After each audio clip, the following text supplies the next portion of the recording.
परीक्षा जवळ आली की तुमच्या पोटात गोळा येतो, रात्री झोप लागत नाही आणि केलेला अभ्यास ऐनवेळी विसरायला होतो. मग हा व्हिडिओ तुम्हा सर्वांसाठी आहे आणि शेवटपर्यंत जरूर बघा, कारण आज मी तुम्हाला असे 4 उपाय सांगणार आहे जे आजपासूनच तुमच्यासाठी पॉझिटिव्ह काम करतील. कोणतीही फी नाही, कोणतंही ॲप नाही, फक्त हवी आहे ती तुमची थोडीशी समज. आजच्या व्हिडिओचा विषय तुम्हा सर्वांच्या लक्षात आलाच असेल की परीक्षेच्या आधी येणारा ताण कमी करण्यासाठी करायच्या काही गोष्टी किंवा काही उपाय. सो जास्त वेळ न घालवता सुरू करूया आजच्या व्हिडिओला. नमस्कार, मी मंगल जोशी तुम्हा सर्वांचं पुन्हा एकदा आपल्या या युट्यूब चॅनलवर मनापासून स्वागत करते. सो परीक्षा जवळ आली की सर्वात पहिला मोठा प्रॉब्लेम असतो की रात्री डोक्यात इतके विचार फिरत राहतात, हे झालंय, ते झालंय, हे नाही झालंय, हे राहिलंय, आणि त्यामुळे झोप लागत नाही. बरोबर? रात्री अंथरुणावर पडलं की डोक्यात विचारांचं चक्र सुरू होतं.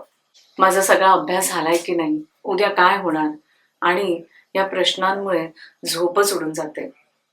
सो यासाठी ह्याच्यावर एक उपाय आहे, एक टेक्निक आहे. त्या टेक्निकचं नाव आहे ब्रेन डंप टेक्निक. म्हणजे काय की तुमचा मेंदू रिकामा करायचा. म्हणजे काय की केलेला अभ्यास विसरायचा का? तर अजिबात नाही. उपाय अतिशय सोपा आहे. झोपण्याआधी एक कोरा कागद घ्या आणि डोक्यात जेवढे काही विचार आहेत, तो प्रत्येक विचार, ती प्रत्येक चिंता, ती परीक्षेबद्दलची प्रत्येक काळजी जशीच्या तशी लिहून काढा. क्रमवारी नको, सुंदर अक्षर नको, काही नको. फक्त डोक्यातले विचार तुम्हाला त्या पेपरावर उतरवून काढायचे आहेत. असं केल्यामुळे मेंदूला असं वाटतं की आता हे लक्षात ठेवायचं काम संपलं आणि तो शांत होतो. कागदावर उतरलेला विचार डोक्यात फिरत राहत नाही. दुसरा प्रॉब्लेम आहे की परीक्षेत ऐनवेळी आपल्याला सगळं येत असताना सुद्धा, पूर्ण अभ्यास झालेला असताना सुद्धा आपण ब्लँक होतो. जे येत असतं तेही विसरून जातो.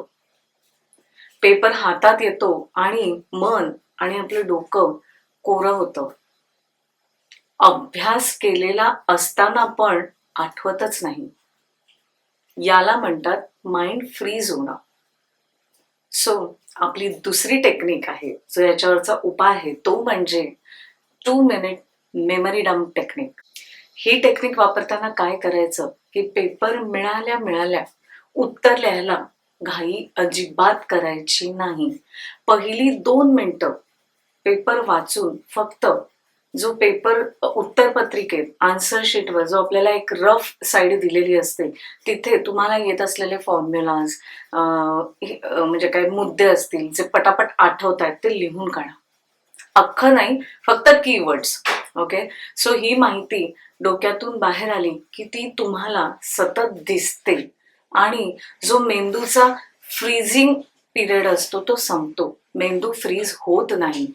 आणि यासोबत तुम्हाला एक फिजिकल ट्रिक सुद्धा करायची आहे. पेपर आला की दोन्ही पाय जमिनीवर घट्ट टेकवायचे. हाताची मूठ 3 वेळा घट्ट दाबा आणि सोडा. यामुळे शरीर शांत होतं आणि त्यामुळे मेंदूही शांत होऊन तो त्याचं काम सुरळीतपणे करू लागतो.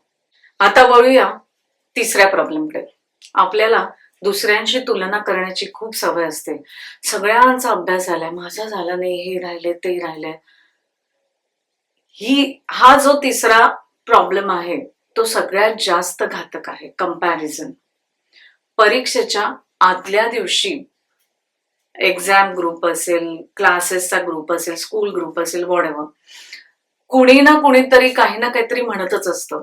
माझी 3 वेळा रिव्हिजन झाली, तू अमुक एक टॉपिक केलास का, तो एक्झामला नक्कीच येणार आहे. आणि नेमका तोच टॉपिक आपण ऑप्शनला टाकलेला असतो आणि मग तिथे आपला कॉन्फिडन्स लूज व्हायला सुरुवात होते. त्यामुळे याच्यावरचा उपाय म्हणजे 12 आवर्स म्यूट टेक्निक.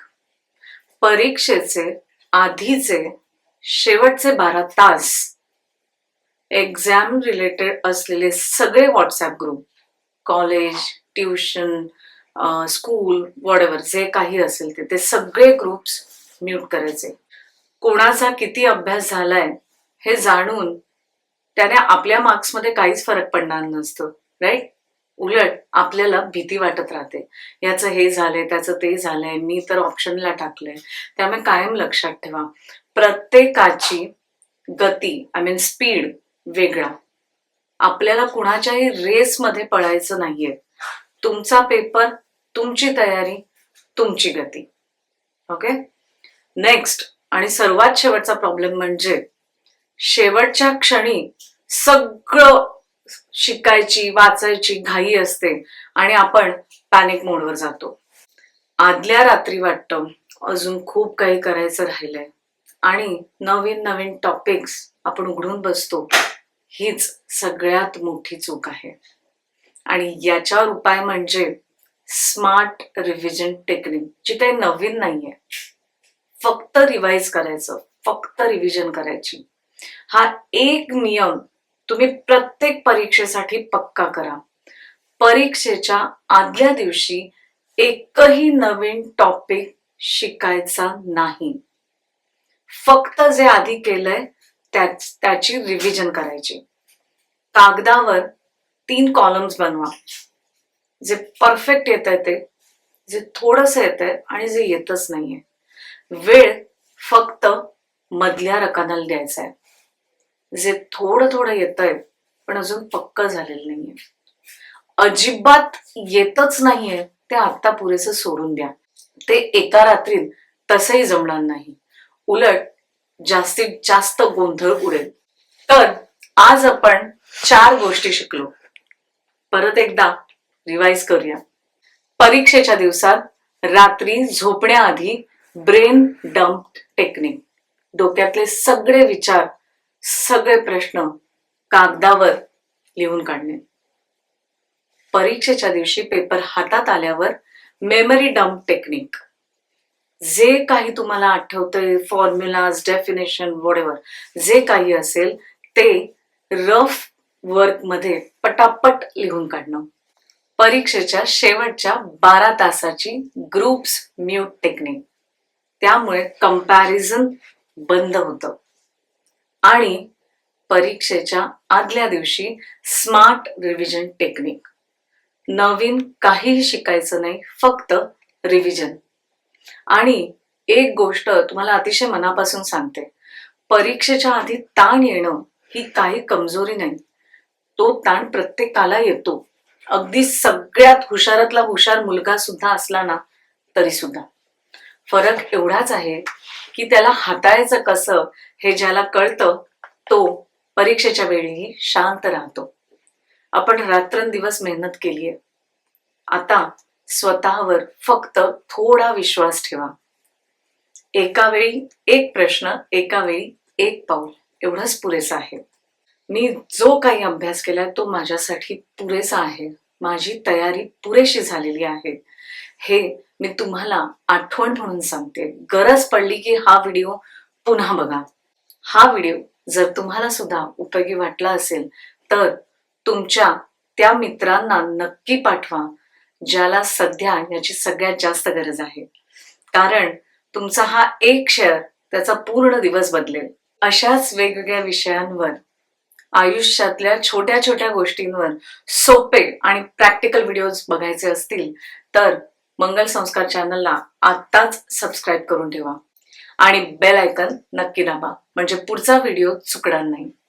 आणि कमेंटमध्ये मला नक्की सांगा या 4 टेक्निक पैकी तुम्ही कोणती टेक्निक सगळ्यात आधी वापरून बघणार आहात. तुमचा एक कमेंट दुसऱ्या कोणाला तरी प्रेरणा देऊ शकतो. आज इथेच थांबूया.